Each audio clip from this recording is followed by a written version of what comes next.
Talking this week about the power in the name of Jesus.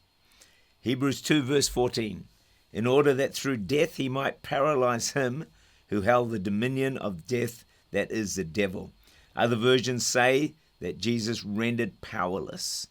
In other words, Jesus took on Satan and his army and his demons, beat the whole lot of them, paralyzed them, left them powerless.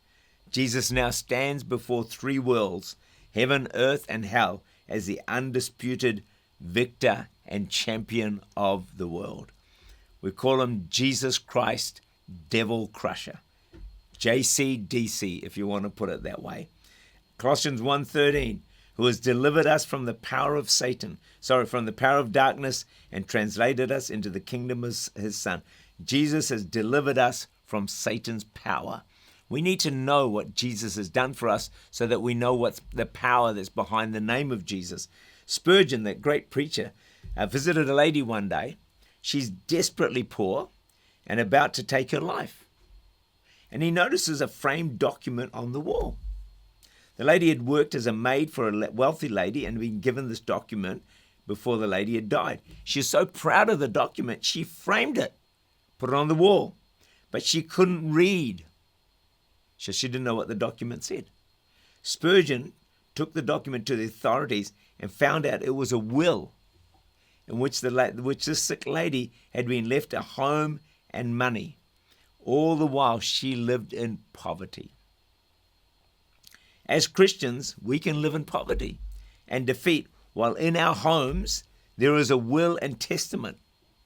There is a Bible giving us power, authority, riches, and victory over the enemy.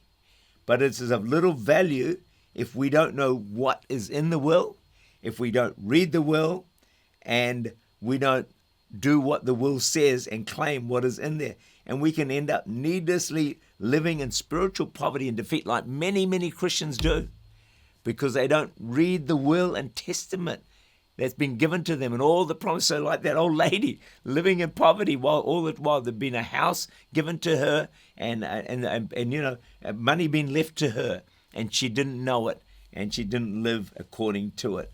So the name of Jesus we're talking about today was continually on the lips of the early church believers. In fact, they filled the nation with his name. They knew its power. It had great place in their prayers, their conversations, and their preaching, and their use of the name of Jesus terrified the authorities. Listen to this. Acts 16, verse 4, Acts 4, 16 to 18. What shall we do to these men? For indeed, that a notable miracle has been done through them is evident to all who dwell in Jerusalem, and we can not deny it. But so that it spreads no further among the people, let us severely threaten them that from now on, watch this, they speak to no man in this name. That's what terror. And they called them and commanded them not to speak at all, nor to teach in the name of Jesus.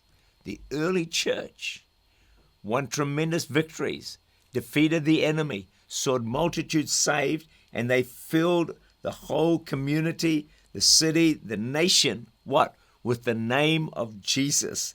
They knew the power that was in the name of Jesus. And clearly the authorities, unbelievers, also worked it out because they feared the name of Jesus more than anything else.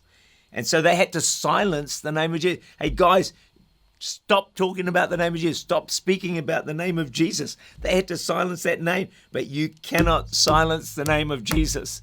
The world, the powers of darkness, every demon in hell for centuries has tried to silence the name of Jesus, but it is a name that cannot be silenced. It is just far too powerful. The devil's strategy is still the same today, to stop us using the name of Jesus. But we're teaching you today that we're going to use the name of Jesus more and more because there's power in that name.